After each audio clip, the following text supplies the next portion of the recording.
this just in, a major piece of the Chiefs' offense will be out for this week's divisional showdown with the Los Angeles Chargers. The team announced Juju Smith-Schuster has been ruled out for Sunday. Juju remains in concussion protocol. The Chiefs play the Rams in Week 12. Number 12, Aaron Rodgers. They find a way to beat them Dallas Cowboys at home. And I think this is a game where Aaron Rodgers, he's going to have to be Aaron Rodgers. All that other stuff doesn't matter. He needs to win this football game, and the Green Bay Packers know it.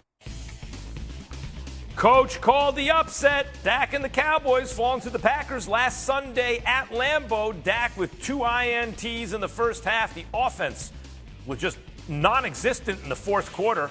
Dallas now is in Minnesota to take on the 8-1 Vikings. And here he is, Coach Nostradamus himself, Herm Edwards, joins us. Coach, you called it last week, so what concerns you most about this Dallas team right now? Offensively, the quarterback, Dak, right? You think about it, he's only thrown, 6 touchdown passes? Last year he threw 37. This team plays a lot of close games when you think about it, when you look at the numbers, right? They only average about 23 points on offense, and they're giving up 18 points on defense. So close scoring games. And you're going to go on the road to play a Minnesota Viking football team that also plays close scoring games. But all of a sudden, Kirk Cousins is a guy that every time you look around, he's throwing touchdown passes. And that's going to be the key for Dallas winning this game. It's going to be a close game, and Dak Prescott is going to have to make some plays throwing the football.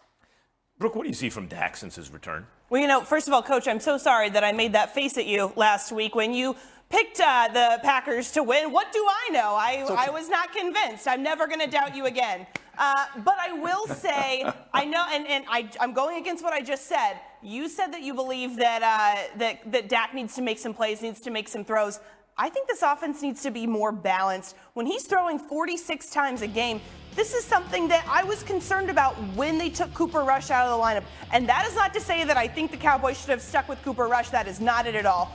But I said that I thought the silver lining from this situation could be maybe the Cowboys will learn to scheme around having a more balanced offense. Don't make Dak be Superman. Don't put it all on his plate. And I feel like they're going back to some old habits here. You've got Zeke. He's coming back. Tony Pollard, great running back. I think that they need to be more balanced. Don't be as cutesy. Put Dak in good situations. Yeah, Dak may be just good enough to be a little dangerous to himself because they rely on him a little too much. I don't know. A lot of excuses are made for that. He's a good quarterback. But, man, he's in year 7. He's got one playoff win. Ninko, go ahead, Coach. Look, I'm not saying he's got to go back 40 times to throw the football. But you can't be ranked 26th in pass offense. Right. It doesn't work. It don't work. It just don't work. Yeah. You're going to have to, there's no balance to that. And so you're right, they need to be balanced, but he's going to have to make some plays in the passing game. And right now, you think about it, he's only, played 3 games. I get it. But they have to make some plays in big moments. Yeah, Kirk that's Cousins why you is have doing Dak. That. If you drop him back, Tannehill did it last night. Yeah, right? If you drop him, if his Ryan drop Tannehill backs are played in better the than Aaron Rodgers last night. If they're in the 20s, right, the reason you can do that if you run the ball is because on third down, a couple of times a game, when you need a little extra from a quarterback, Dak is supposed to give it to you. Absolutely. Ninko, Cowboys are favored here. I don't know how, but okay, they're a point, right? I don't know how. I mean, listen, we could talk about the offense as much as we want to talk about the offense and having balance and throwing the ball more. But their defense the last 2 weeks has given up 223 yards on the ground. So unless you can stop the run, they're going up against a Vikings team that has a really good running back. Mm-hmm. And if they can hand the football off and run for 5 yards a carry plus, it's going to be a long night because then you pull the ball out and you go play action pass and they have the receivers to beat you over the head. So again, I really think that number one, the defense has to step up. Stop pass rushing on first down. I know you own the sack record for the season right now, but if you don't stop the run, they don't have to throw the ball. Nick, you like the Vikings? Yes. Okay. Brooke, who do you like? I like the Vikings. I want to see Kirk Cousins and more chains on the, well, I guess they wouldn't have a plane home. He would just go home to his house. But Maybe he can maybe he can put some more chains on for the drive home. I don't know. Coach, who do you like? Boy, this is hard. This is really hard. Whoa. I'm going to go with the Vikings. I like the way they're playing right now. They're a complete football team right now on both sides of the football. They're playing well. They're playing really good. The Vikings, though they do it a little less at home, actually, are the 5th most pass-happy offense in the NFL. So even if they don't go that way, I like the Cowboys here. Because when you drop back against Micah Parsons, I think the over-under for his sack should be 2.5 in this game. I think he hasn't had a sack in a while. They're going to drop back. Parsons going after Kirk Cousins. I like the Cowboys here. I'm just handing the ball off. Okay? Yeah, right. You would, but they don't do that in England. They might. Hey. Let's go to college football, where we are 8 days away from arguably the game of the year in Columbus. Number 2, Ohio State, and number 3, Michigan. The winner will punch their ticket to the Big Ten championship game and almost certainly a place in the college football playoff.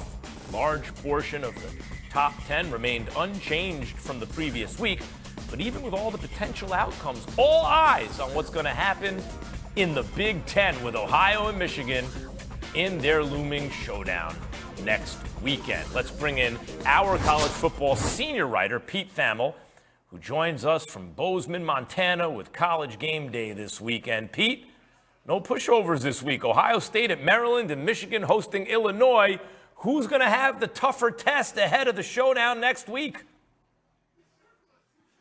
Well, Max, I think we're going to see a little bit of what you're seeing come out of my mouth right now in Bozeman in Ann Arbor on Saturday. It's going to be in the 20s, and you're going to see the steam coming out. Big Ten weather in Ann Arbor. Illinois is essentially a JV version of Michigan. They are stout up front. They run and they stop the run.